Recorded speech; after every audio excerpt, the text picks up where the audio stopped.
Story time. Michael woke up hot. Not the regular Lagos heat kind of hot, where NEPA would disappear with the light and leave you frying like plantain in your own bedroom. This was different.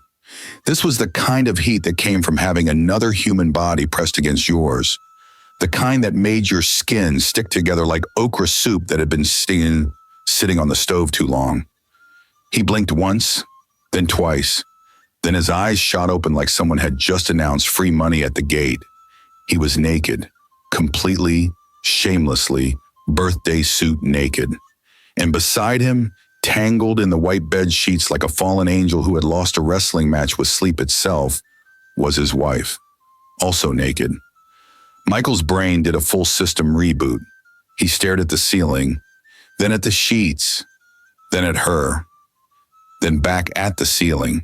His mind was scrambling like a DJ trying to find the right track, but everything was playing at once.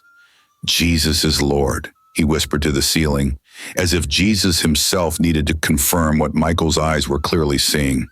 He sat up so fast the bed creaked like it wanted to file a complaint to the manufacturer.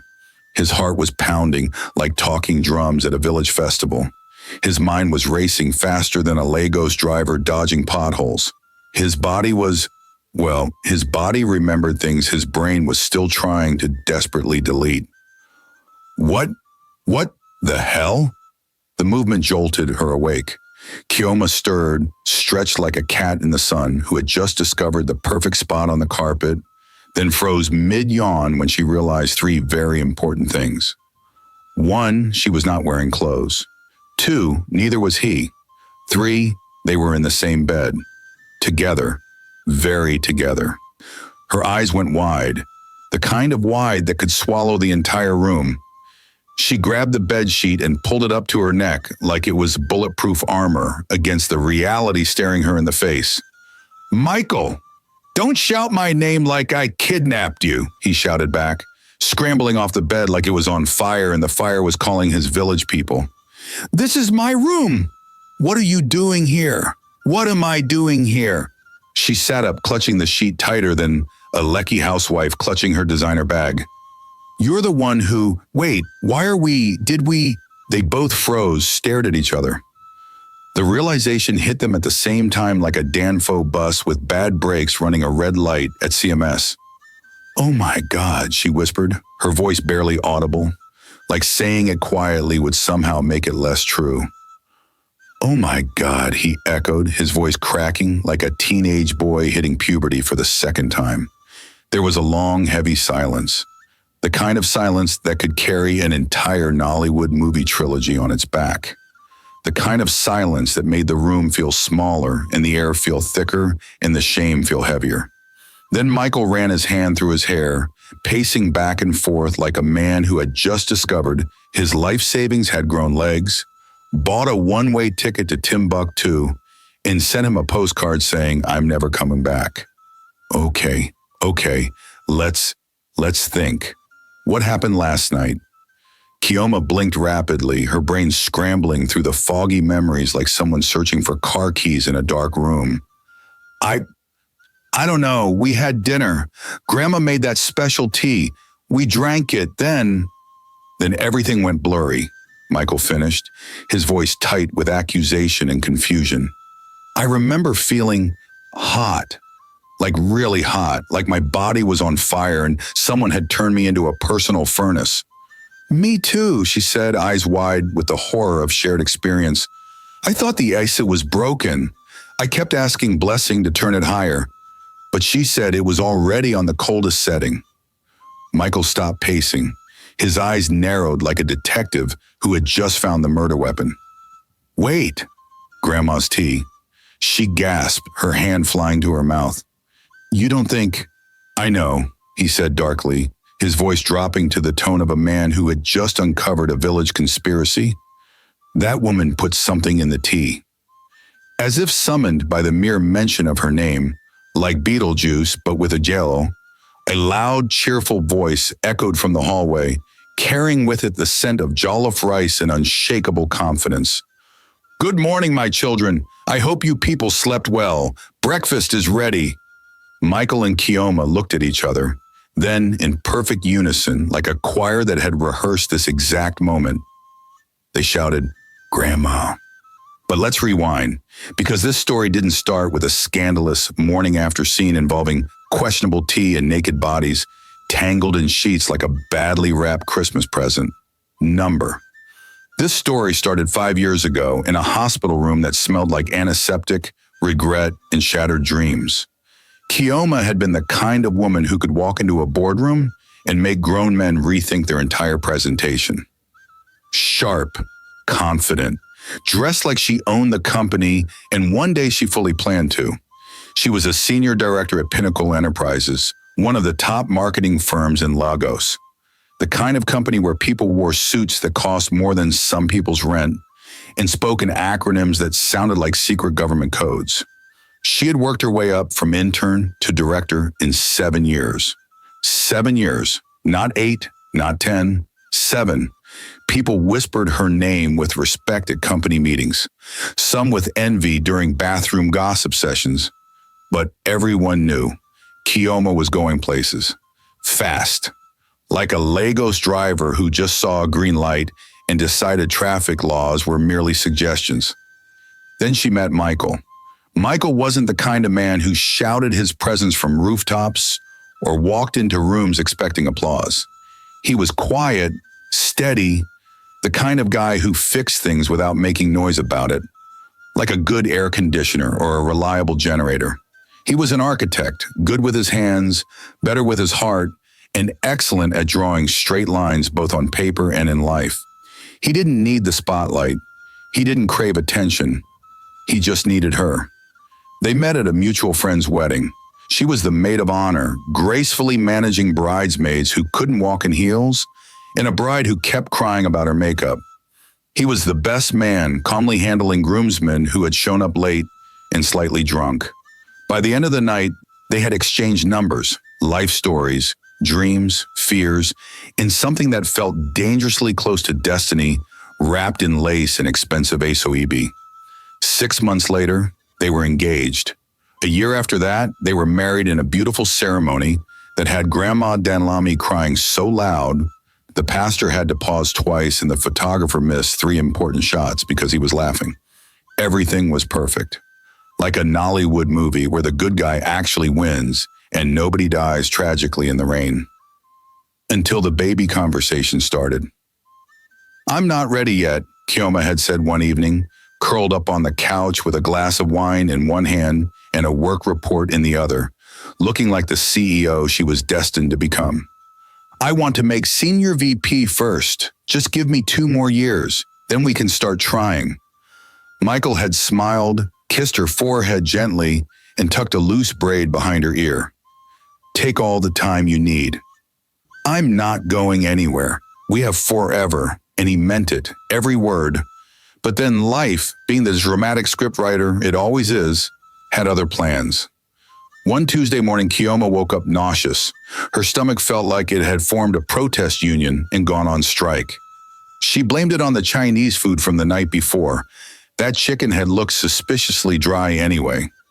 But when it happened again the next day, and the day after that, and the day after that, her assistant, bless her nosy, well-meaning soul, dropped a pregnancy test on her desk with a knowing smile that said, "I've been married 3 times. I know these things. Just in case, Ma." Kioma took the test in the office bathroom, hands shaking like she was holding a bomb instead of a stick, heart pounding like it was trying to escape through her rib cage. 2 lines. Positive. She sat on the closed toilet seat and stared at the stick like it had just announced it was running for president and expected her vote. "I'm pregnant," she whispered to the bathroom tiles, as if saying it to the walls would make it more real than saying it to herself. At first, panic set in like floodwater. Her career, her goals, the promotion she'd been chasing for 3 years, the corner office with the view, the senior VP title, the respect, the power. But then something shifted, something warm and terrifying and beautiful all at once. She placed a hand on her still flat stomach and smiled, a real smile, not a boardroom smile, Not a I'm fine smile. A genuine, tears threatening to fall, heart exploding kind of smile. Hi, baby, she whispered, her voice cracking. I guess you're coming whether I'm ready or not. And you know what? I think I'm okay with that.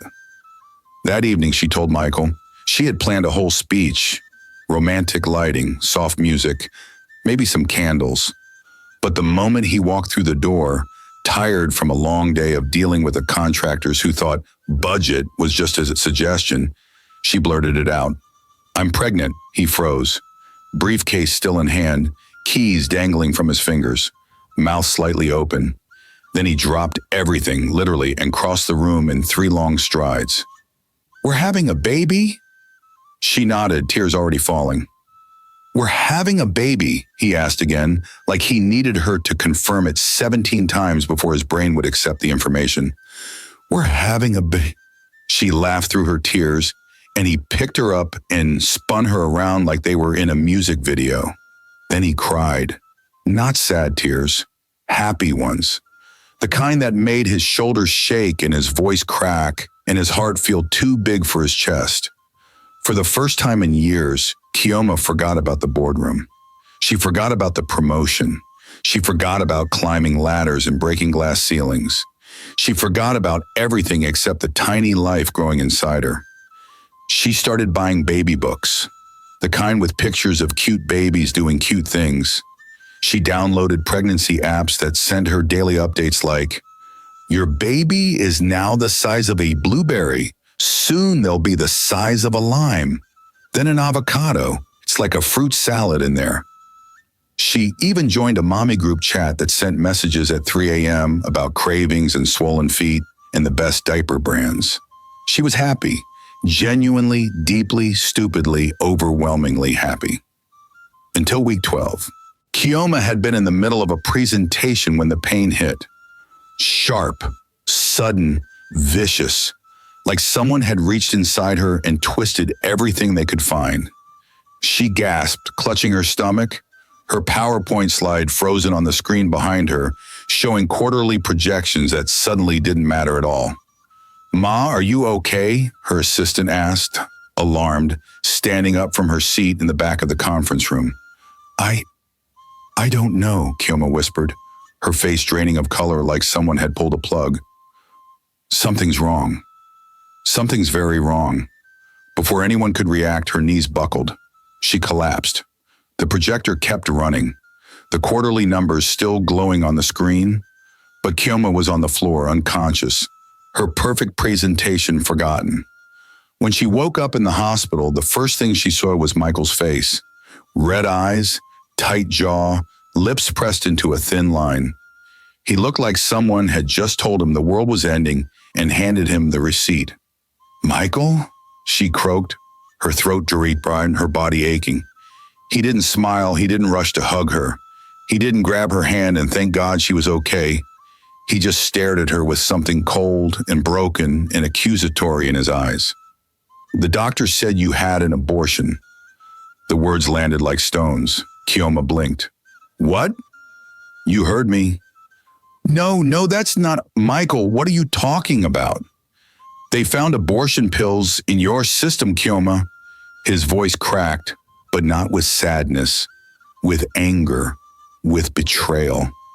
You got rid of our baby. You chose your career. Again.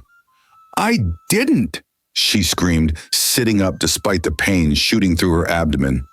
I would never... Michael, I wanted this baby. I was happy. I was happy. Then how do you explain the pills? He shouted back, his voice echoing in the small hospital room. I don't know. Tears streamed down her face, hot and desperate. I don't know. I didn't take anything. I swear to God I didn't. You have to believe me. Please. Michael stood up, shaking his head slowly, like he was shaking off water after being underwater too long. I can't do this right now. Michael, please, don't leave. I need air. And just like that, he walked out. Didn't look back. Didn't hesitate. Just left. He didn't come home that night. It was the first time since their wedding that he'd slept somewhere else. The first time the bed felt too big. The first time the house felt too quiet. And Keoma, broken, bleeding, and utterly alone, cried until she had no tears left, until her body was too exhausted to produce anything but dry, heaving sobs that sounded like a wounded animal. What Keoma didn't know was that someone had spiked her tea, and that person was none other than her best friend, Adana. If there was one thing Adana had perfected over the years, it was the art of pretending. Pretending to be happy for her friends when they got promotions she'd applied for and didn't get. Pretending to be excited when they got engaged to men who never looked at her twice. Pretending not to care when they had everything she wanted and more. Pretending was easier than admitting the truth. That deep down, in a place she never spoke about, she was rotting with envy. Adana and Keoma had been friends since university. They'd shared a room in their final year, pulled all-nighters before exams fueled by Indomie and Red Bull, and sworn they'd conquer Lagos together. Best friends, sisters, partners in crime. But somewhere along the way, their paths had split, drastically. Keoma soared like an eagle with excellent vision and a tailwind. Adana stayed on the ground, watching, clapping, smiling. While Keoma became a senior director with a corner office and a salary that made people blink twice, Adana was still stuck as a marketing officer. Same title for 4 years, same salary that barely covered rent in a decent area, same tiny cubicle with the broken chair that squeaked every time she moved like it was mocking her existence. And the worst part, the part that made her want to scream into her pillow at night, Keoma had been the one to help her get the job. "Ada, I know someone at Pinnacle. Let me put in a word for you," Keoma had said years ago, smiling like the generous, kind-hearted friend she was, the friend who didn't realize she was handing out charity. Adana had smiled back, teeth bright, gratitude painted perfectly on her face. "Thank you so much, Chi. I really appreciate it. You're a lifesaver," but inside something bitter had taken root. Why does she get to be the one helping me? Why is she always ahead? Why does she get to be the savior while I'm the one being saved? Then Keoma got married to a man who looked like he'd stabbed out of a cologne commercial and landed directly into a fairy tale. A man from a rich family. A man with a good job, a good heart, and a smile that could melt ice. A man who looked at Keoma like she was the only woman in the world and everyone else was just furniture. Adana had smiled at the wedding, clapped, even given a toast about friendship and loyalty and love. But inside something twisted and dark and venomous began to grow. "Why does she get everything?" Adana muttered one night, sitting in her small apartment that smelled like leftover stew and regret, staring at Keoma's Instagram. Pictures of her and Michael on vacation in Dubai. Pictures of her receiving yet another award. Pictures of her glowing, laughing, living the life Adana had dreamed about since secondary school. What did I do wrong? That bitterness grew, festered, became something uglier. And one day it became a plan. When Keoma told her she was pregnant, Adana's smile didn't reach her eyes. "Oh my God, Chai, that's amazing," she squealed, hugging her tightly, her voice hitting all the right notes of excitement. But in her mind, she was screaming. Of course she gets a baby too. The perfect the perfect house, now the perfect family. When does it stop? When is it my turn? That night, Adana sat in her apartment, the lights off, staring at her phone screen. She Googled how to cause a miscarriage without detection. The results were disturbing. Medical, clinical, cold. But she kept reading. Her heart pounded. Her hands shook slightly, but she didn't stop. 2 days later, she visited a cousin who worked in a pharmacy, a cousin who owed her a favor, a cousin who didn't ask too many questions. "I need something," she said quietly, leaning over the counter when no one else was around. "Something that can terminate a pregnancy without anyone knowing." Her cousin raised an eyebrow, his face skeptical. "Ada, what are you planning?" It's not for me, she said quickly, her lie smooth and practiced. It's for a friend who's in trouble. She can't keep the baby. Her family will disown her. She's desperate. Please, I'm just trying to help. Reluctantly, after a long pause and a heavy sigh, her cousin slipped her a small bottle of pills. Dissolve one in any liquid. Tasteless, odorless. But Ada, be careful. This is serious. If anything goes wrong, I don't know you. Adana smiled. I understand, thank you. She left the pharmacy with the bottle in her purse and her conscience slowly dying. The next day, she made a special tea. Ginger, honey, lemon, cinnamon, and one dissolved pill.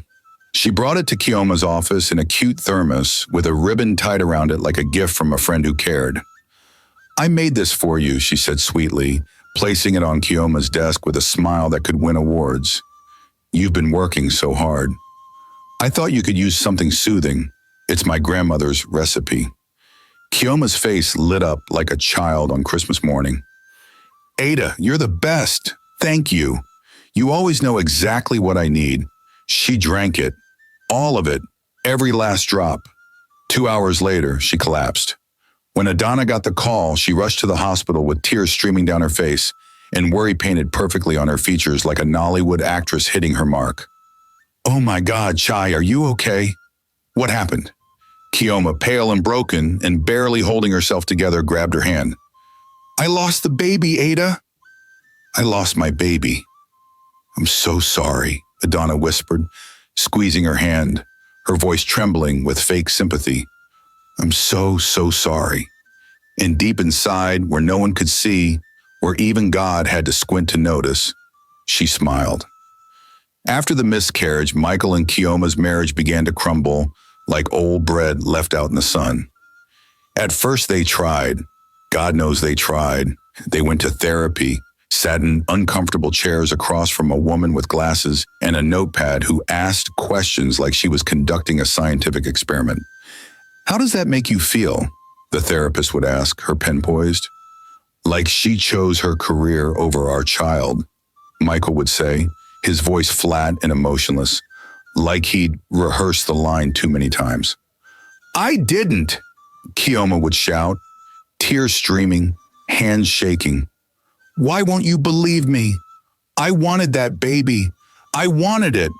But no matter how many sessions they attended, how many exercises they tried, how many times they rehashed the same fight with slightly different words, the wound stayed open, raw, bleeding, infected. They tried couple exercises, date nights where they sat across from each other at expensive restaurants and barely spoke, weekend getaways to hotels with nice views where they slept on opposite sides of the bed. They even tried to have sex a few times, hoping that maybe, just maybe, another baby would fix what was broken.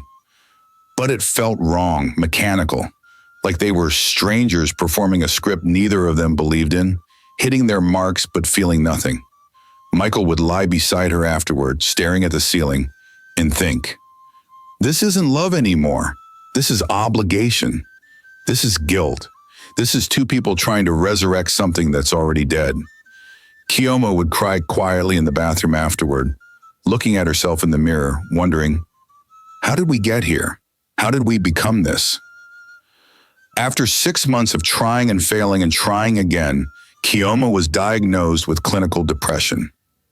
The doctor prescribed medication, little pills that were supposed to make her feel better, but mostly just made her feel numb, and recommended she take a leave of absence from work. Kioma, who had never taken more than 3 sick days in her entire career, who prided herself on being strong and capable and unbreakable, found herself sitting at home in her pajamas at 2 p.m., staring at the wall, wondering what the point of anything was anymore. Michael went to work, came home, ate dinner in silence, then disappeared into his study to work on projects that didn't actually need working on. They lived in the same house but in different worlds. They shared the same bed but slept back to back, careful not to touch, as if contact would burn. They were married, but they were strangers, and into this broken, hollow, devastated space, Adana slithered like a snake in silk. "Chi, I brought you pepper soup," Adana would say, appearing at the door with a bright smile and a cooler bag like a fairy godmother with terrible intentions. "You need to eat. Keep your strength up. You're going to get through this." Kioma, too exhausted to question it, too depressed to care, would accept gratefully. "Thank you, Ada. You're the only one who cares." What Kioma didn't know was that every single meal Adana brought was laced with something. Not poison, but contraceptives, strong medical-grade long-term contraceptives, the kind that, taken consistently over time, would make sure her body never carried a child again. Adana had done her research. She'd consulted with her cousin again, this time with a store about a woman who needed long-term birth control but couldn't go to a doctor. "This will prevent ovulation," her cousin had explained, handing her a small bottle with a serious face. "A little bit in her food every day, and she'll never get pregnant." "But Ada, this is dangerous. This is illegal." "Are you sure?" "I'm sure," Adana had said, her smile cold and unwavering. Every day Adana came, with jollof rice that tasted like home, with fried rice loaded with chicken, with moi wrapped in leaves, with fruit salad, fresh and colorful, with vegetable soup rich and thick. "I made extra," she'd say sweetly, her voice dripping with false concern. "Thought you could use it. You're looking so thin, Chi. You need to eat more." Kioma ate it all, grateful for the kindness, unaware that every bite was a betrayal. Michael ate some too on the days when he was home, and Adana happened to bring enough for two. "Your wife is lucky to have a friend like you," Michael said once, his voice sincere. Adana smiled, her teeth white and perfect. "She's like a sister to me. I'd do anything for her. Anything," she thought, "to make sure she stays broken. Anything to make sure she never gets what I can't have." But Adana's plans didn't stop at food. Oh no. She started showing up when Kioma wasn't around. "Oh, I was just passing by," she'd say, dressed in tight jeans that hugged every curve and a low-cut top that left very little to the imagination. Her perfume expensive and overwhelming. "Thought I'd check on you, Michael. You must be so stressed, taking care of everything alone." At first, Michael was polite but distant, his responses short, his body language closed off. But Adana was patient, strategic, calculating. She started coincidentally appearing at his golf games on Saturday mornings. "What a coincidence. I didn't know you played here. My cousin is a member too, at the supermarket on Sunday afternoons." "Oh my God, Michael, what are the odds? We keep running into each other at his favorite coffee shop during his lunch break. I love this place too. Their cappuccino is the best in Lagos." Michael, lonely and emotionally drained and desperate for conversation that didn't end in tears or silence, didn't push her away. He didn't flirt. He didn't encourage her. He didn't touch her. But he didn't stop her either. He let her sit with him at the coffee shop, let her walk beside him at the golf course, let her make jokes that made him smile for the first time in weeks. And that was enough for Adana. She was planting seeds, slowly, carefully, waiting for the harvest. Meanwhile, Blessing, the housemaid, was watching, and she didn't like what she saw. Not one bit. One evening, after Adana had left yet another suspiciously timed care package and driven off in her car with her music too loud, Blessing picked up her phone and called Grandma Denlami in Abuja. "Grandma, there's fire on the mountain," Blessing said urgently, her voice low like she was reporting a crime. "What fire?" Grandma asked, her voice crackling through the phone. "Is the house burning? Did NEPA finally finish us?" "No, Ma, but something worse. Madam and Oga, they're planning to divorce." There was a long, heavy silence. Then Grandma's voice dropped low and deadly, the kind of voice that made grown men reconsider their life choices. "What did you just say?" Blessing explained everything. The coldness between them, the distance, the silence that filled the house like smoke, the divorce papers being drawn up by expensive lawyers with briefcases. And then she told her about Adana. This woman, Grandma, she's always here, bringing food every single day. And the way she dresses, Grandma, she's dressing like she's going to a club or a music video audition. Short skirts, tight tops, too much makeup. And when Madam is not around, she goes to Olga's office. She's doing like one-kind worm, Grandma, like a serpent with a lipstick. Grandma was quiet for a moment, processing the information like a commander receiving battlefield reports. Then she said calm and cold, "Pack my bag. I'm coming to Lagos." "When, Ma?" "Tomorrow. First flight." When Grandma Denlami arrived in Lagos the next afternoon, she didn't knock politely like a normal guest. Oh no, she banged on the gate like the police had come for a raid, or like NEPA had finally come to collect unpaid bills. "Open this gate before I bulldoze it with my walking stick." Blessing rushed to let her in, relief flooding her face like she'd just been rescued from kidnappers. Grandma marched into the house, her wrapper flying behind her like a superhero cape. Her jewel sitting high on her head like a battle crown that had seen many wars and won them all, her eyes scanning the premises like a general inspecting enemy territory for traps. Michael and Kioma were sitting in the living room, on opposite ends of the very long couch, of course, with enough space between them to park a small car, when she stormed in. "Good afternoon, my children," she boomed, her voice loud enough to wake every ancestor from here to Abuja. They both jumped like they'd been electrocuted. "Grandma!" Michael stood up, his face confused. "I thought you were coming next week." "Next week, Co. Next Christmas? Nah," she snapped, dropping her bags with a loud thud that shook the coffee table. "I've been hearing things. Terrible, nonsensical, foolish things. You people want to get a divorce? A divorce?" Silence. The kind of silence that made even the wall clock nervous. "Is that not what I asked?" Grandma's voice could register on the Richter scale. "Grandma, it's complicated," Kioma started, her voice small and tired. "Complicated?" Grandma's eyes bulged like she'd just been told the earth was flat and Nigeria had won the World Cup. "You people are married. You took vows before God, before family, before your village people, and now you want to throw it away because of complicated?" Michael sighed deeply, rubbing his temples like he had a migraine that had been growing for 5 years.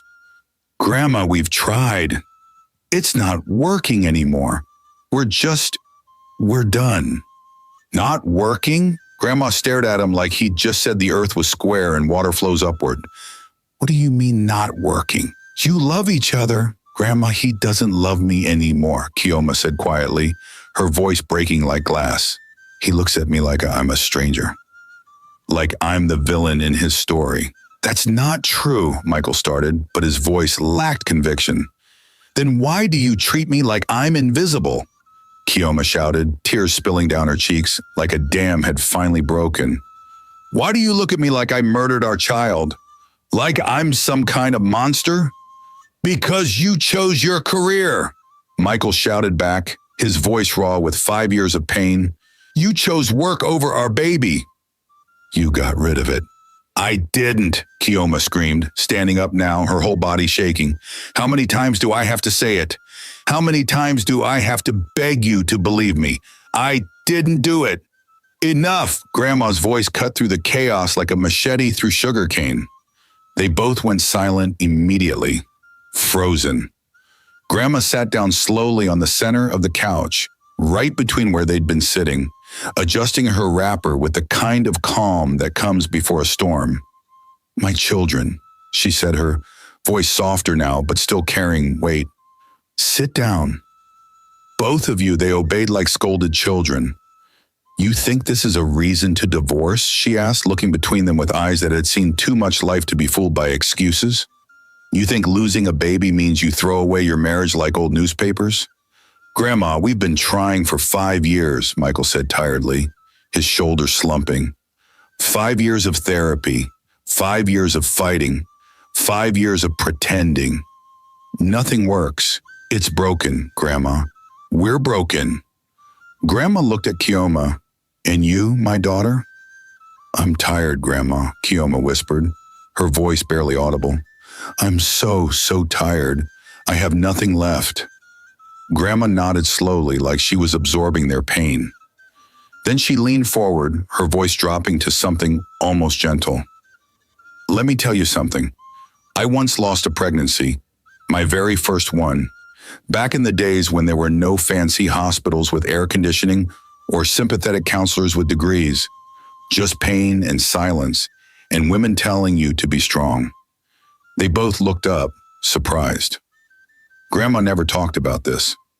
Your grandfather blamed me, Grandma continued, her eyes distant with memory. He said I didn't take care of myself, that I worked too hard in the farm, that I should have rested more, that it was my fault. We fought, we stopped talking. I thought our marriage was over. I packed my bags twice. What happened? Kioma asked softly. We chose each other, Grandma said simply, her voice firm.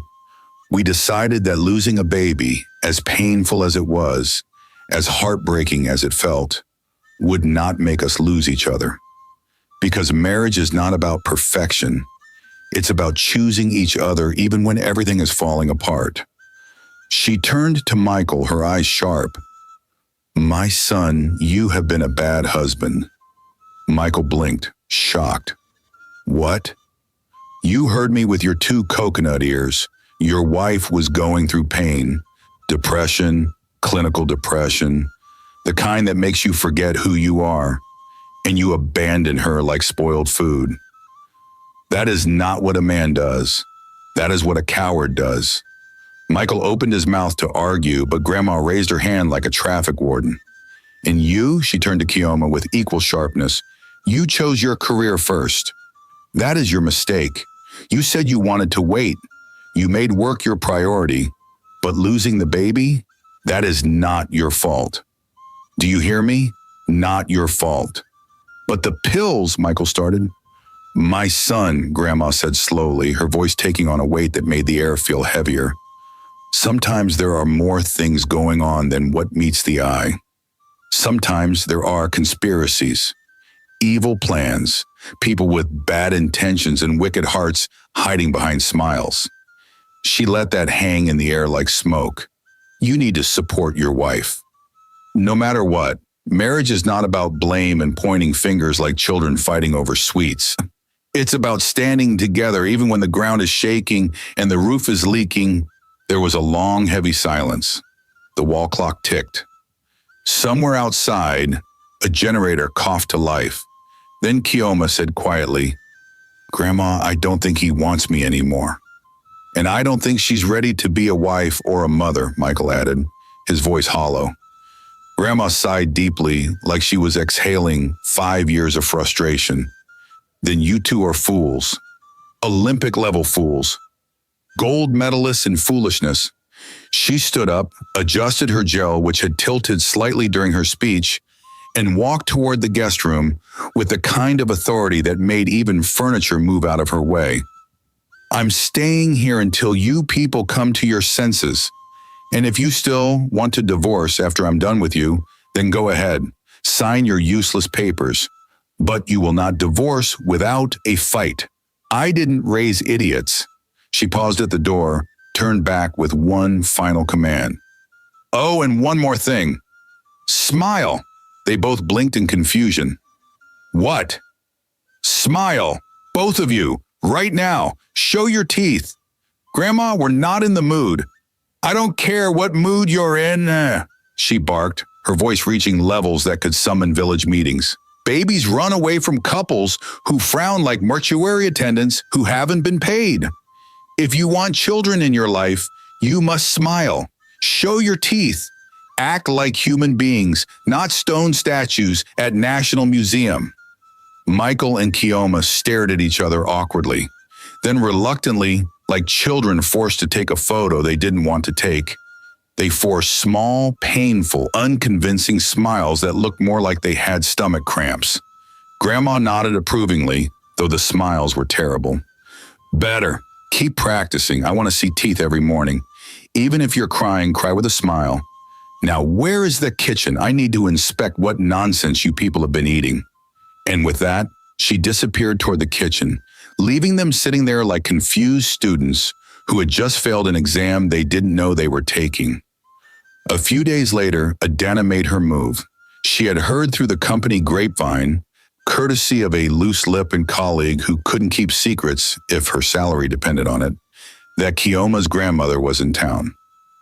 Perfect, she thought, applying an extra coat of red lipstick in her car mirror. Time to play the caring friend even harder. Show the grandmother how devoted I am. Maybe even win her over.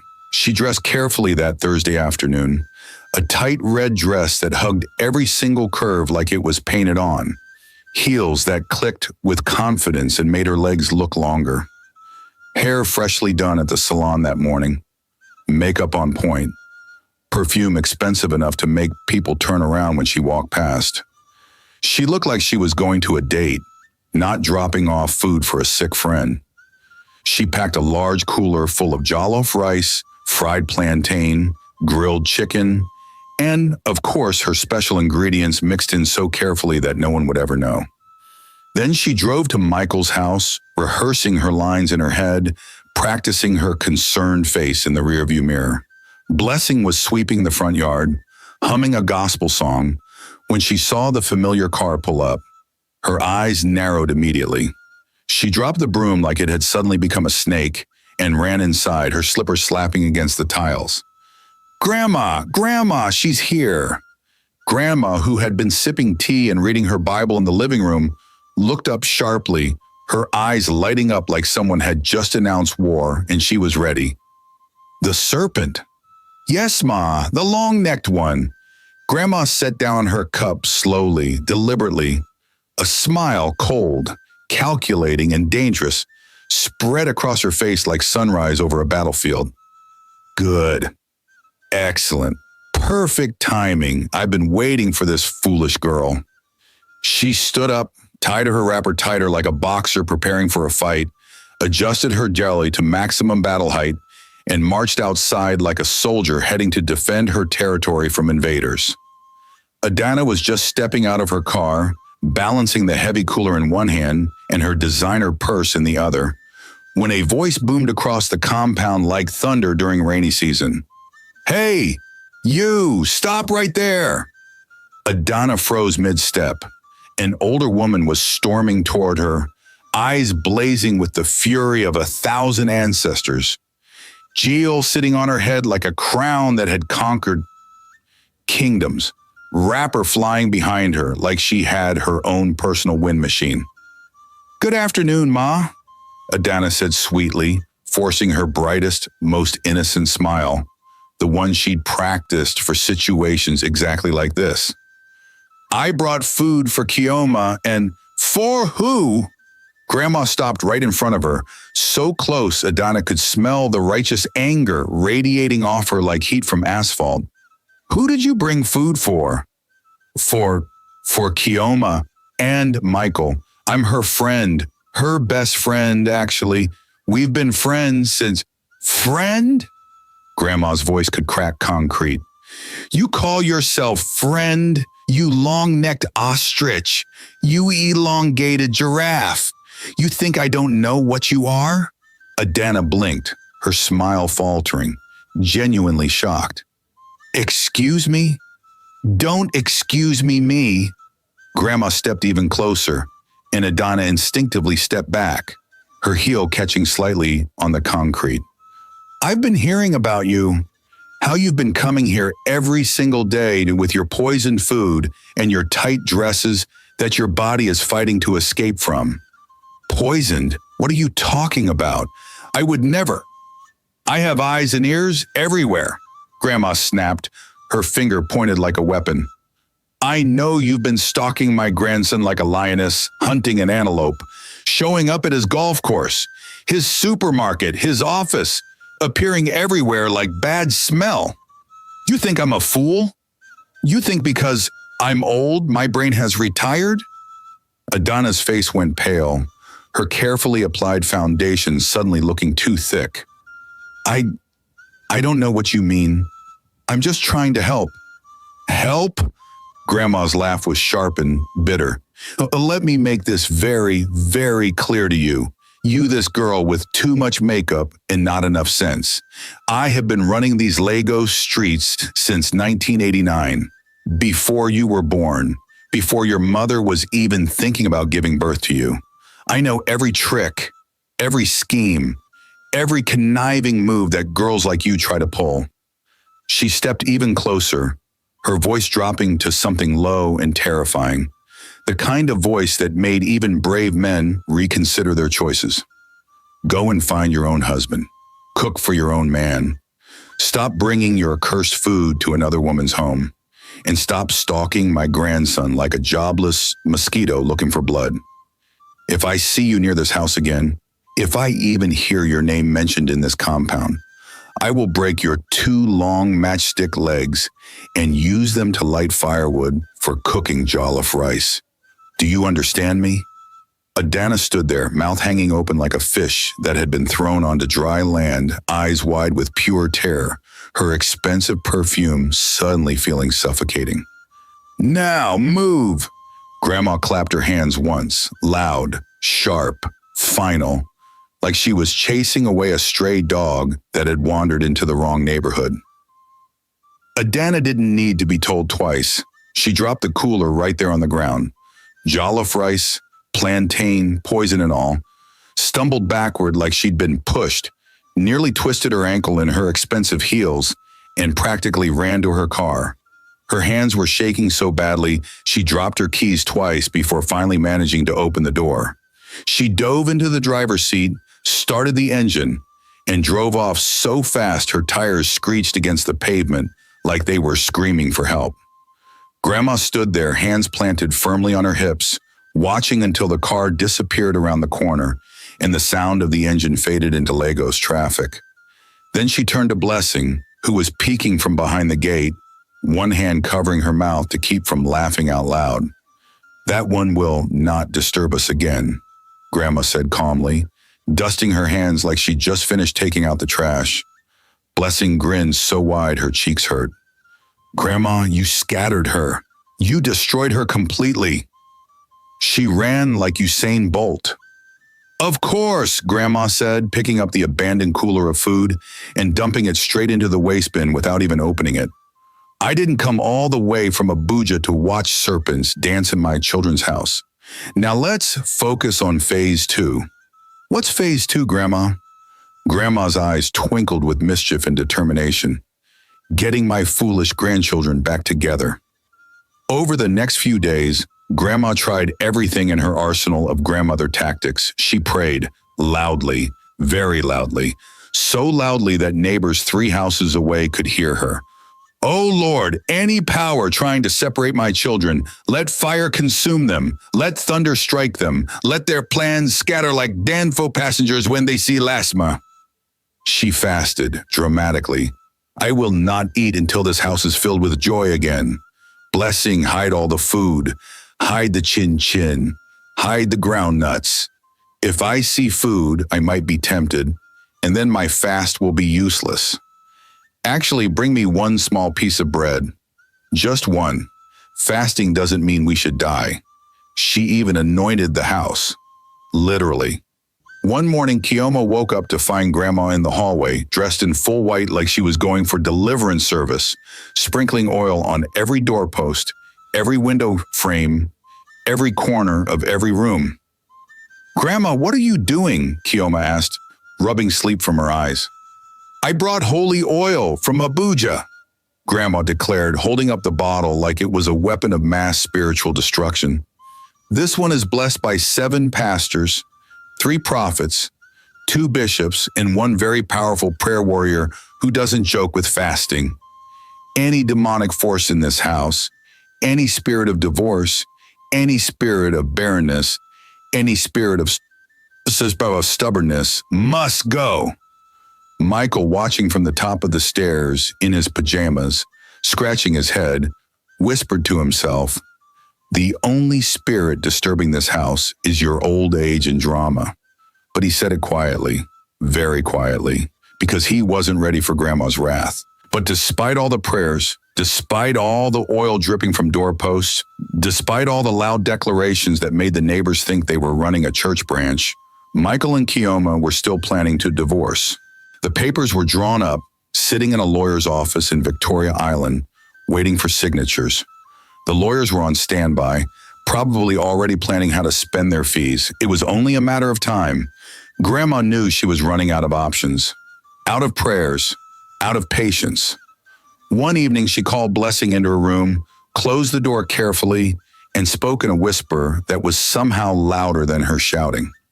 "My dear," she said seriously, pulling Blessing down to sit beside her on the bed. "I have tried talking sense into these stubborn goats. I have tried praying until my knees hurt. I have tried fasting until my stomach started planning a rebellion. But these children refuse to listen." "So what will you do now, Grandma?" Blessing asked, genuinely curious and slightly nervous. Grandma's eyes twinkled with something between mischief and divine intervention. "It's time to deploy my ultimate weapon, my secret weapon, my weapon of last resort." Blessing leaned in closer, her voice dropping to match Grandma's conspiratorial tone. "What weapon?" Grandma smiled, the kind of smile that made even angels nervous. "My great-grandmother's special tea." Blessing's eyes went wide. "Grandma, what kind of tea?" "The kind that makes stubborn people remember they're in love," Grandma said simply. "It's been passed down through 4 generations of Danlummi women. Very powerful, very effective. It has never failed, not once. But Grandma, don't worry, my dear. It's completely natural, just herbs and spices and a little bit of encouragement." "Encouragement?" Grandma winked. "You'll understand when you're older. Now help me go to the market tomorrow. We have shopping to do and not a word to anyone. This is top secret, national security level." The next evening, Grandma announced that she was cooking dinner. She had spent the entire day in the kitchen, humming gospel songs, stirring pots, tasting, seasoning, creating what she called a feast fit for reconciliation.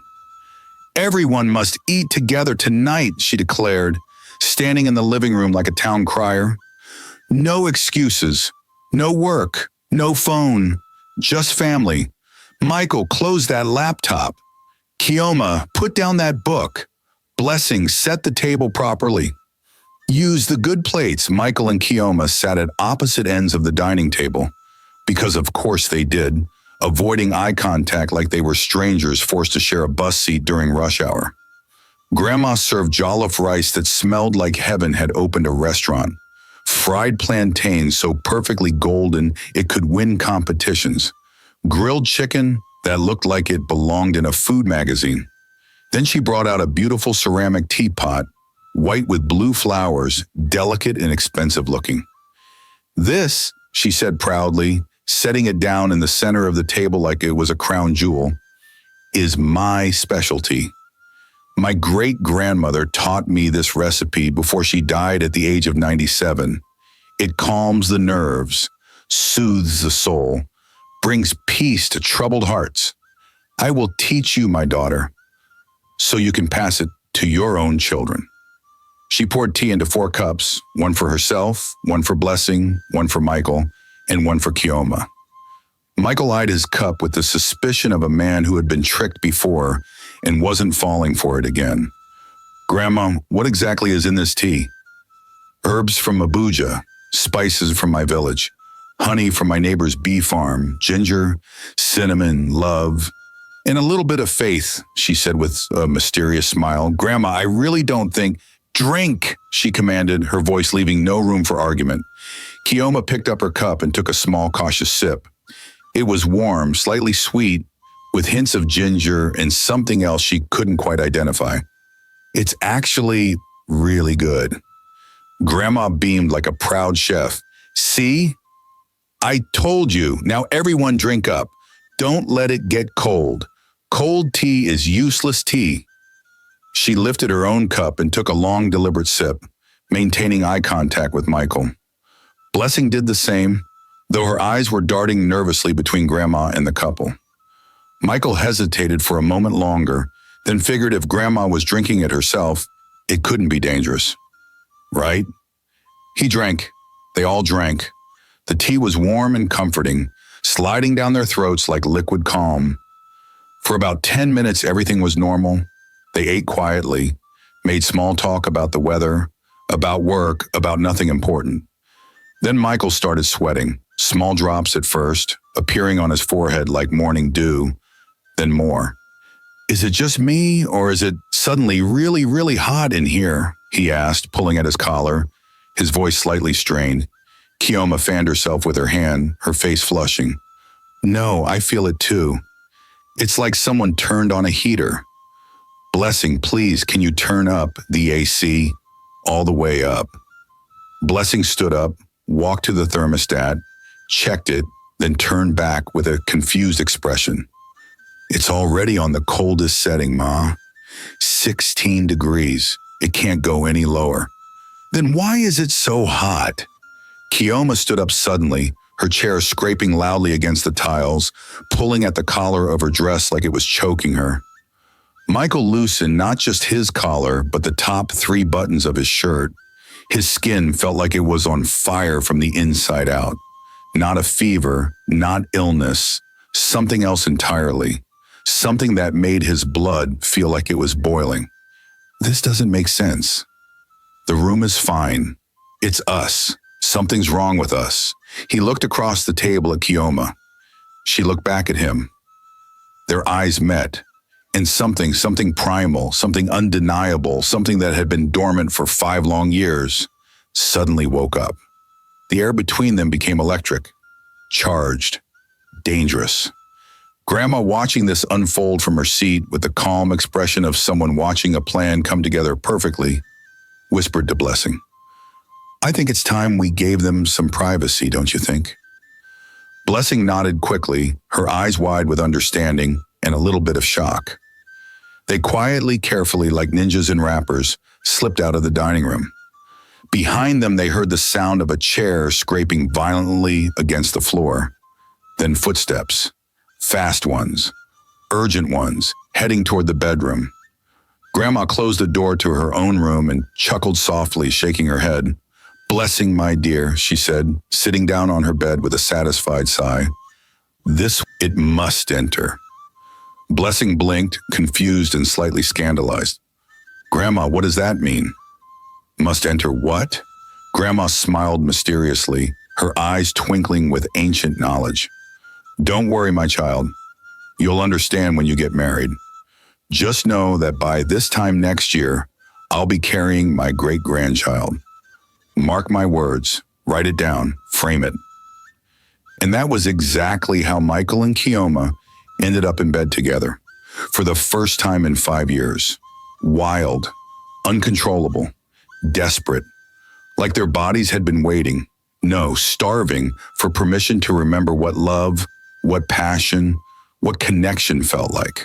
Furniture got moved, sheets got tangled, neighbors probably heard things. By the time the sun began to rise the next morning, painting the Lego sky in shades of orange and pink, they were completely tangled in each other's arms, utterly spent, breathing heavily, covered in sweat. Which brings us back to exactly where we started this entire story. The confusion, the shock, the what the hell just happened. Now, 5 years after the pain began, Michael stood in his bedroom staring at his wife, his estranged, soon-to-be ex-wife, who somehow wasn't a stranger anymore after last night, and trying to make sense of the fact that they just spent the night together. Again. We need to talk to Grandma, Kioma said, wrapping the bedsheet around herself like a protective toga, her hair wild, her eyes still slightly dazed. Right now. Agreed, Michael said, already pulling on his joggers with the speed of a man on a mission. They got dressed in record time, him in a t-shirt and joggers, her in the first loose dress she could grab from the closet without thinking too hard about it. Then they marched downstairs like soldiers heading into battle, ready to confront the general who had clearly deployed chemical warfare. Grandma Denlami was in the kitchen, humming a cheerful gospel song, stirring a pot of jollof rice that smelled so good it could make a vegetarian reconsider their life choices. "Ah, my children," she beamed, turning to face them with the innocent smile of someone who had absolutely no idea what chaos she'd caused. "You're awake. Good morning. Come, sit down.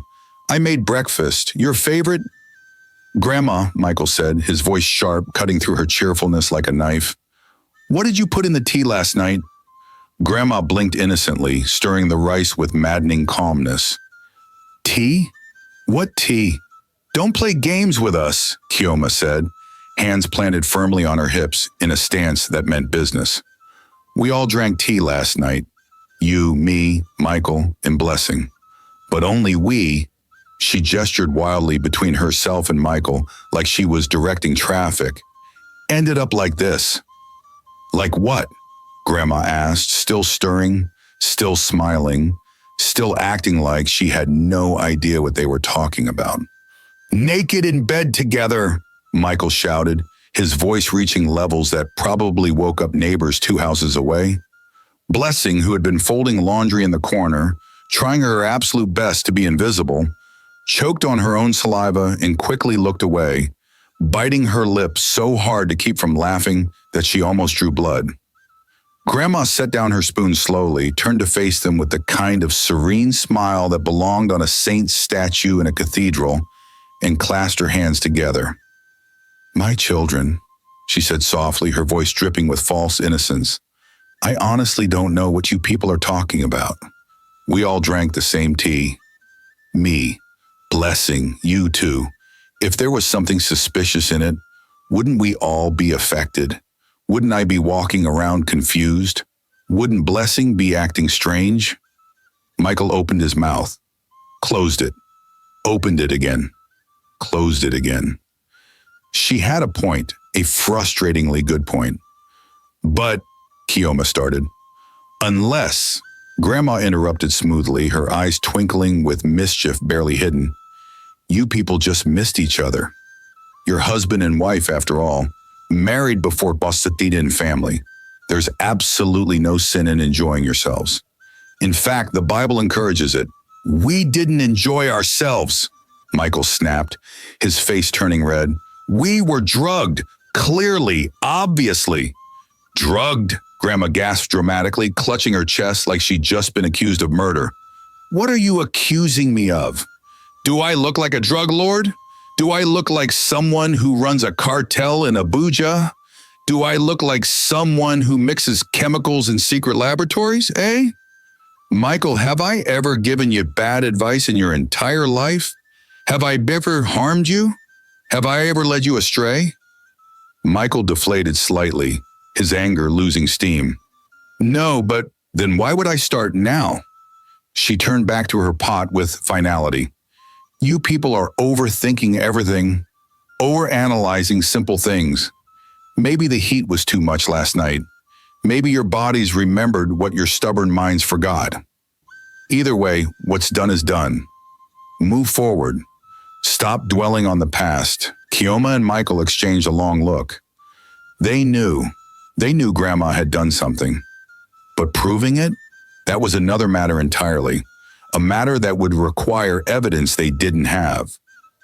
"From now on," Michael said slowly, pointing his finger like he was making an official declaration, "we're not drinking anything you make unless we see you drink it first. And we watch you drink the whole thing." Grandma chuckled, unbothered, stirring her jollof rice. "Fair enough, my son. Fair enough, very wise decision." But as they walked away, muttering to each other, Blessing caught Grandma's eye across the kitchen. The old woman winked, slow, deliberate, triumphant, and Blessing had to turn around and pretend she was suddenly having a violent coughing fit so they wouldn't see the massive grin threatening to split her face in half. For the next few days and weeks, Michael and Kioma were walking on eggshells. Extremely thin eggshells. The kind that could crack if you breathe on them too hard. They avoided eye contact like it was contagious. They spoke in short, clipped sentences. They moved around the house like ghosts, haunting the same space but unable to acknowledge each other. And they absolutely, positively, under no circumstances, refused to drink anything Grandma offered. "Grandma, did you put something in this orange juice?" "No, my son. It's just juice from oranges. I squeezed them myself this morning. You can watch me squeeze more if you don't believe me." "Are you absolutely sure there's nothing else in it?" "Do I look like a scientist conducting experiments?" "It's orange juice. Just drink it." They wouldn't. But Grandma wasn't worried, not even a little bit. She had done her job, planted the seed. Now she just had to wait for it to grow. And she was a very patient woman. 3 weeks later, Kioma started feeling sick. At first, she thought it was just stress, again, because stress had become her default setting for the past 5 years, her body's natural state. But when the nausea didn't stop, when it came every morning like clockwork, when certain smells made her want to run to the bathroom, when she started feeling dizzy at random moments during the day, her assistant gently suggested during a meeting, "Madam, maybe you should see a doctor. You don't look well." Grandma, who happened to be passing by the living room and absolutely was not eavesdropping, called out casually, "Yes, my daughter. Please go to the hospital.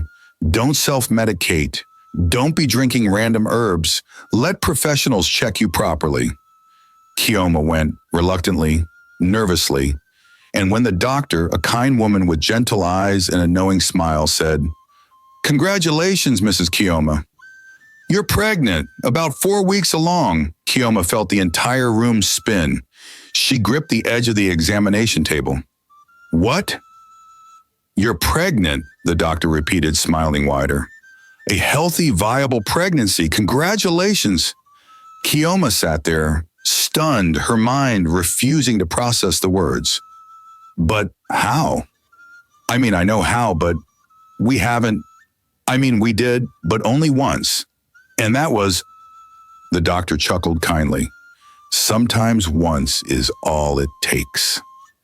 That evening, Kioma sat Michael down in the living room, her heart pounding so loud she was sure he could hear it from across the room. "I need to tell you something," she said quietly. Michael looked up from his phone, his expression guarded. "What is it?" "I'm pregnant." Silence. Complete, total, suffocating silence. Michael stared at her like she'd just spoken in ancient Greek. "What?" "I'm pregnant," she repeated, her voice steadier this time. "How? When? What? Why? Where? And..." Michael's brain was short-circuiting, asking questions that didn't make sense. Kioma glared at him with the fury of 1,000 ancestors. "Are you stupid? Don't ask me stupid questions. We clearly had something happen a few weeks ago when Grandma gave us that suspicious tea that we both know was not normal tea." Michael's eyes went wide as the memory came flooding back. Vivid, detailed, embarrassingly clear. "Oh my God." "Yeah, oh my God is right."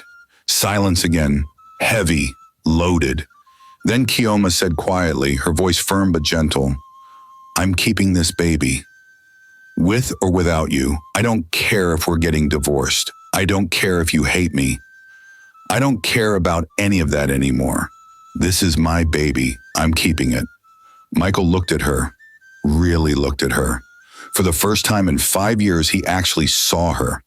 Not the woman who chose her career, not the woman who got rid of their baby, not the enemy he'd been fighting for half a decade. Just Kioma. The woman he had fallen in love with at that wedding. The woman who used to make him laugh until his stomach hurt. The woman who used to hold his hand while they walked through Lekki Market. His wife. "I want to raise this baby with you," he said, his voice breaking, tears threatening to spill. "I want us to do this together. And I'm sorry. I'm so sorry for not believing you 5 years ago, for not standing by you, for abandoning you when you needed me most. I was stupid. I was selfish. I was cruel. And I was wrong, so completely wrong." Kioma's eyes filled with tears that had been waiting 5 years to fall properly. Do you really mean that? Yes, he whispered, moving closer, taking her hands in his. I love you. I never stopped. I didn't know how to reach you anymore. I built walls. I blamed you. I was drowning and I pulled you down with me. She grabbed his hand tightly, like she was afraid he might disappear. I love you too. I never stopped either. They cried together, again. But this time it was different.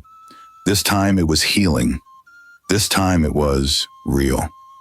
When they told Grandma later that evening, she danced around the living room so enthusiastically that Blessing had to physically catch her before she tripped over her own wrapper and broke something important. Hallelujah! Glory! I told you, people! Grandma shouted, her hands raised to the ceiling. Babies run away from frowning faces, but when you smile, when you open your hearts, they come, they enter. Amen.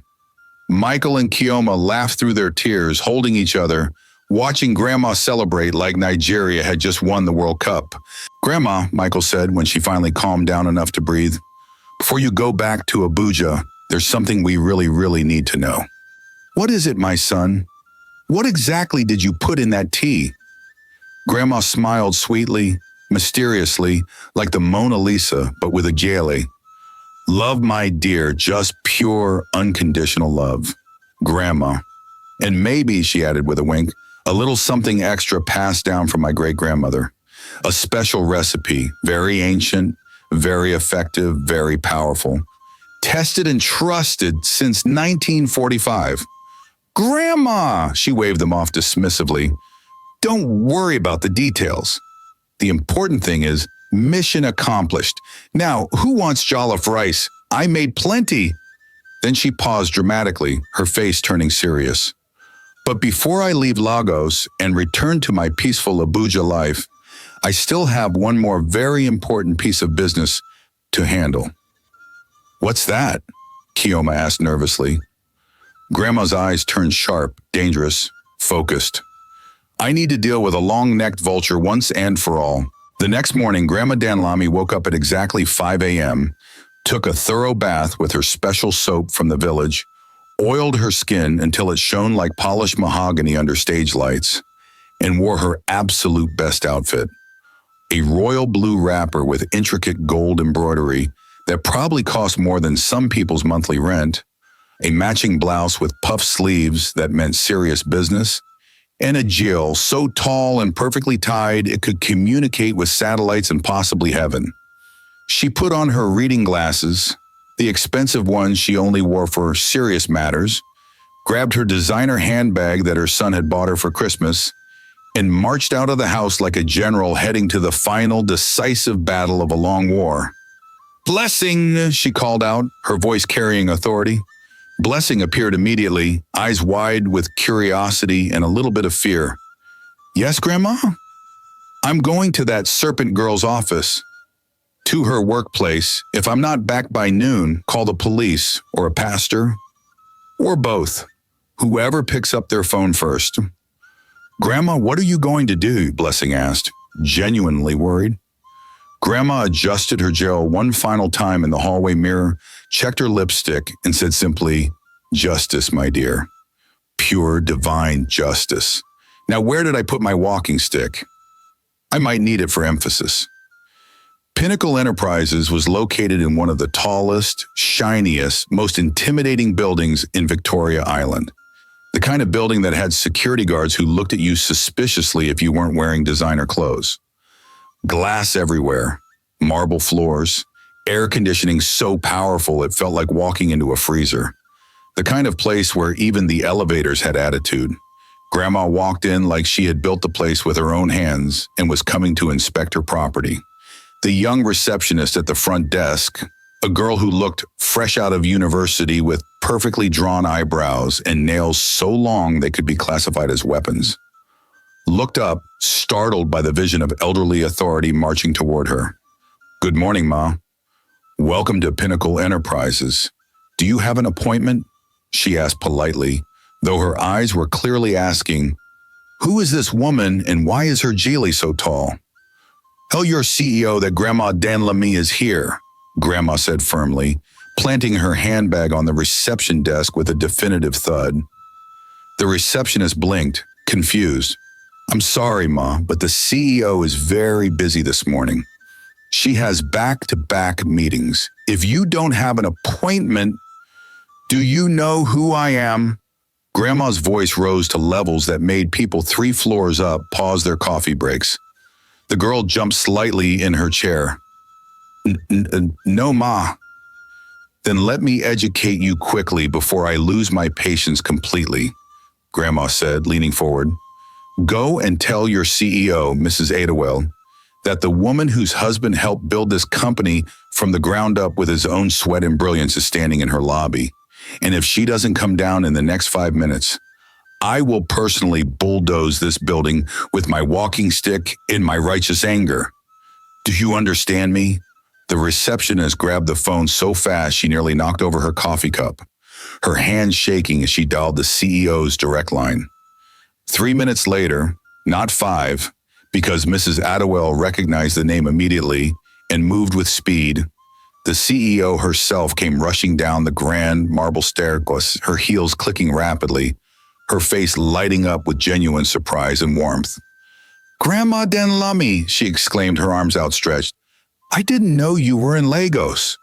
Why didn't you call me? I would have sent my driver. How is everything? How is your health?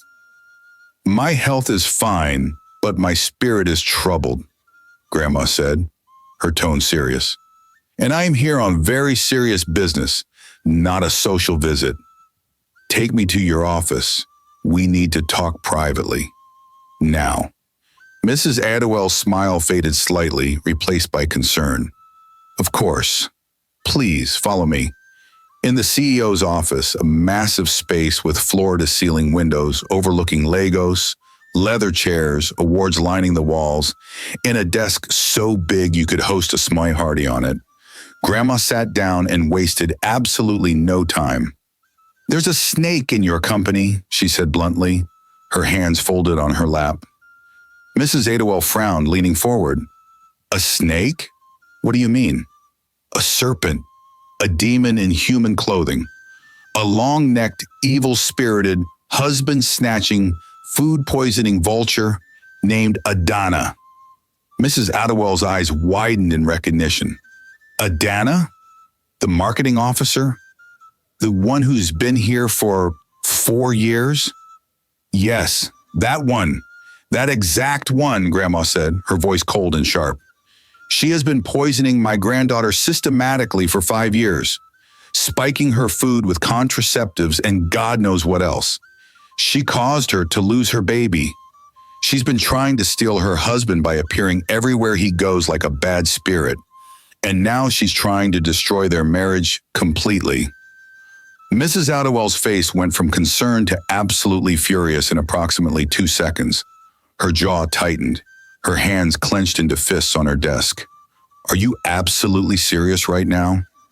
Do I look like someone who jokes about family matters? Grandma leaned forward, her eyes blazing. Do I look like someone who makes up stories for entertainment? I have evidence. I have witnesses. That girl is dangerous, and I want her out of Lagos. Far away. Permanently. Mrs. Adewell stood up, her chair rolling backward with force. What do you want me to do? Transfer her, Grandma said simply, to your branch in Jalingo. Or fire her. I don't care which, but I want her out of Lagos, out of my sight, out of my children's lives. Forever. Mrs. Adewale didn't hesitate for even half a second. Consider it done. Today, she'll receive the letter before lunch.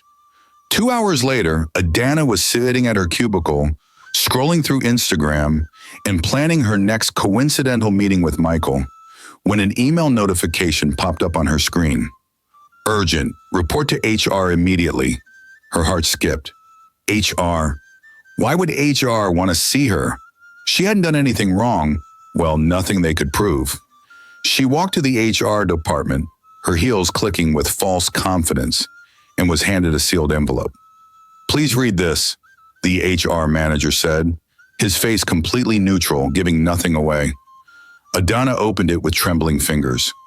You are hereby transferred to our Jalingo branch, effective immediately. Your flight has been booked for next Monday. Please report to the Jalingo office by Tuesday morning. Her blood went cold. Jalingo, she shrieked, the envelope slipping from her hands. Jalingo? Are you people insane? Do you know where Jalingo is? That's in the north. That's in Taraba State. That's practically another country. The HR manager remained calm. It's a company decision, Miss Adana. Non-negotiable. But I can't just move to Jalingo, she shouted, her voice getting higher and more desperate. How will I survive there? I don't speak Hausa. I don't know anyone there. The heat, the culture, everything is different there. This is punishment. This is exile. You have two options, the HR manager said firmly. Accept the transfer or resign. Those are your only choices. You have until Friday to decide. This is insane. This is unfair. On what grounds? I've done nothing wrong. Let me speak to the CEO. Mrs. Adewale will understand. Mrs. Adewale approved this transfer personally, the HR manager interrupted. This conversation is over. Please make your decision by Friday. Adana stormed out of the office, her hands shaking with rage and disbelief, her mind racing with panic. Jalingo? Jalingo. She'd seen pictures. It was so far from Lagos it might as well be on another planet. Different weather, different food, different everything. No fancy restaurants, no beach clubs, no Instagram-worthy spots, no Michael. That evening, she tried calling Mrs. Adewale's office 17 times. Blocked. She tried emailing. Auto reply, out of office.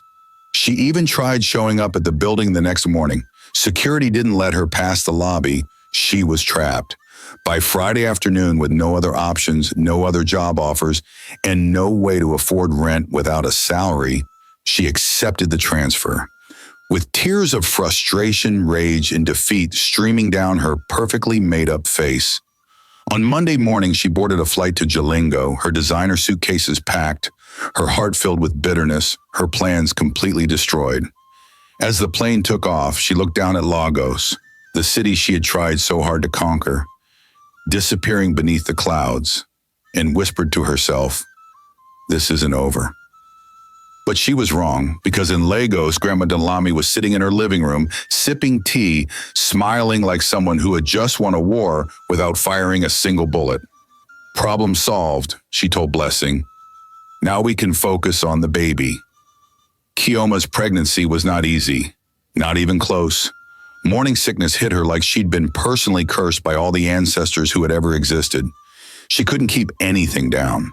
Not jollof rice, not bread, not water, nothing. She was exhausted all the time, her body feeling like it weighed 1,000 pounds. And the fear, the soul-crushing, heart-stopping fear of losing another baby, haunted her every single day like a ghost that wouldn't leave. Every cramp made her panic. Every unusual feeling sent her running to the bathroom to check. Every doctor's appointment made her hold her breath until they confirmed the baby was still okay. But this time, she wasn't alone. This time, Michael was there. Every single morning, he made her breakfast in bed. Scrambled eggs when she could tolerate them, toast with butter, fresh fruit, ginger tea to help with the nausea. Every single evening, he rubbed her swollen feet until she fell asleep, read baby books out loud even though half the medical terms made no sense. "It says here that the baby can hear us now," he said one night, pressing his ear gently to her growing stomach. "Hey, little one, it's your dad, your daddy. I can't wait to meet you. We've been waiting for you for so long." Kioma ran her fingers through his hair, tears sliding down her cheeks silently, her heart too full for words. "I'm scared," she finally whispered. "I know," he said, looking up at her with eyes full of love and determination. "But we're going to be okay this time. All three of us. I promise you I'm not going anywhere, ever again." Grandma, of course, was a full-blown hurricane of activity. She cooked so much food that the fridge couldn't hold it all, and they had to buy a second one.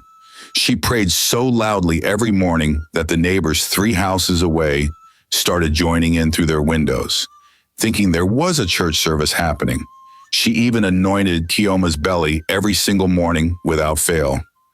"Grandma, that's too much oil," Keoma protested one morning, her stomach literally dripping. "I'm going to slide off the couch." "It's holy oil from 7 pastors and 3 prophets," Grandma declared dramatically.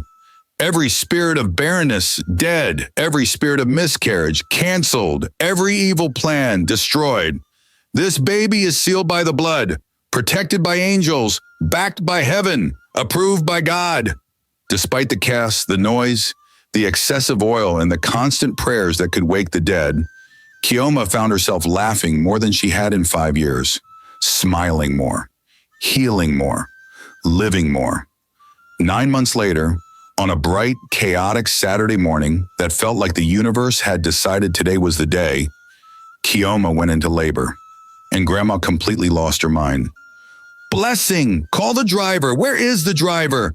Pack the bags! Where are the baby clothes? Where's the baby blanket?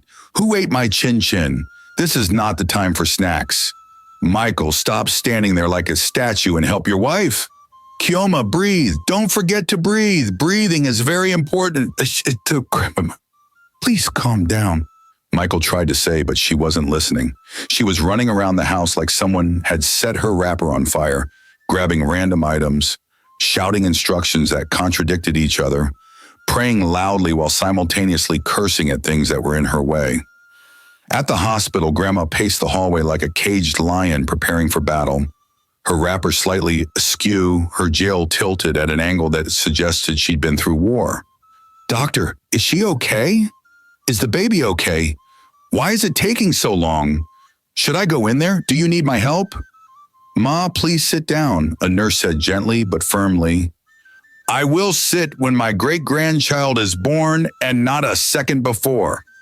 6 hours later, 6 long, exhausting, prayer-filled hours, a baby's cry echoed through the ward.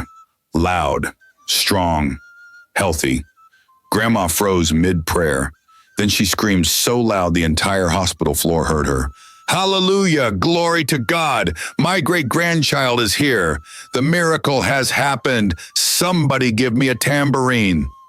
Michael held his son for the first time with hands that wouldn't stop shaking, tears streaming down his face like rivers. "He's perfect," he whispered, his voice breaking. "He's absolutely perfect." Keoma, exhausted but glowing with a joy she'd never felt before, smiled through her own tears. "He really is." Grandma burst into the room, her jail now completely crooked, her wrapper threatening to fall off, her eyes shining with tears and triumph. "Let me see my great-grandson. Move. Everybody move." She took the baby gently, cradling him like he was made of the most delicate glass in the universe, and whispered softly, "Oh, welcome, my precious boy. You are a miracle, a testimony, a weapon of reconciliation. You brought your parents back together. You are proof that God answers the prayers of loud, persistent, slightly crazy grandmothers." And then she kissed his tiny forehead and wept. The baby dedication ceremony 3 months later was the event of the entire year, possibly the decade.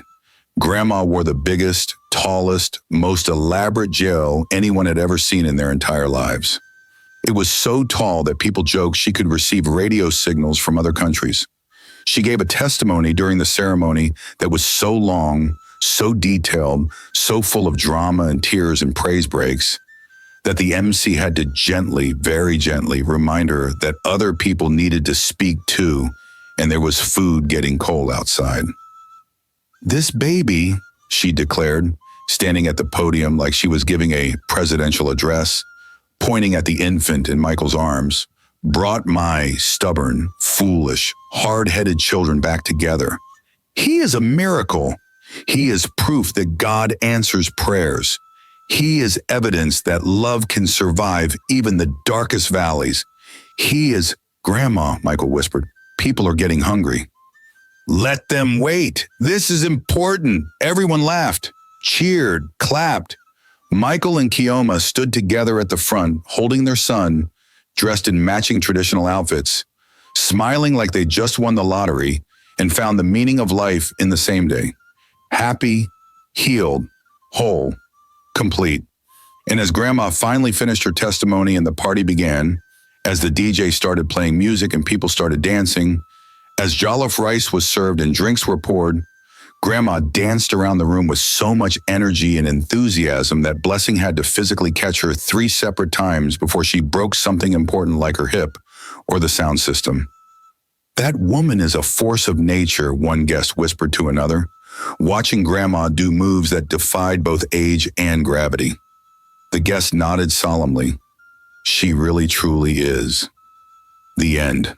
Thank you for watching. What do you think of this story? Let me know of your thoughts in the comment section below. Until I bring another intriguing story your way again, bye for now.